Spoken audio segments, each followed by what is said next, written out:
बेटे का शादी किया, अभी बहू आई और फिर बहू बेटे के पक्ष में हो गई या बेटा बहू के पक्ष में हो गया और माता पिता से एक रूखापन, ऐसी स्थिति में जिसको पाला पोसा बड़ा किया और जब उसकी तरफ से कटुता होती है तो महाराज जी जब बड़ा हृदय वृदीन। आपकी समस्या नहीं है, बहुत माता पिताओं की समस्या है। कोई विशेष श्रद्धावान अपने ऐसे माता पिता की सेवा कर पाता है, नहीं तो बहू सास को पीट रही है, बेटा माँ पिता को मार रहा है लात डंडों थप्पड़ों से। बेटा और बहू भी तो एक दिन बूढ़े होंगे। हाँ, देखो, अगर हम अपने माता पिता को कष्ट देते हैं तो हमारे जो पुत्र होंगे वो हमको उससे 100 गुना बढ़ के कष्ट देंगे, क्योंकि वो ब्याज भी तो मिलेगा।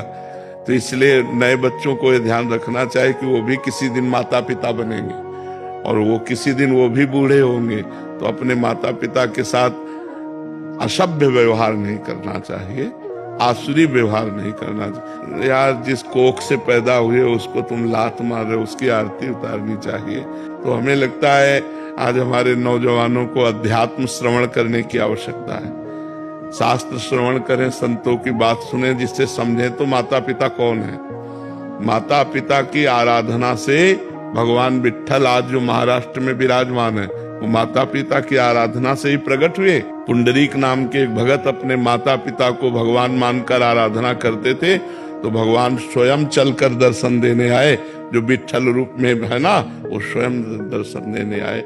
माता पिता की आराधना भगवान की आराधना है। पर कलयुगी बच्चे नहीं समझ पा रहे हैं, वो अपने माता पिता को दुख दे रहे, तो उनके बच्चे उनको दुख देंगे। पक्का समझो, ब्याज सहित मिलेगा। यहाँ सब कुछ ब्याज सहित मिलता है।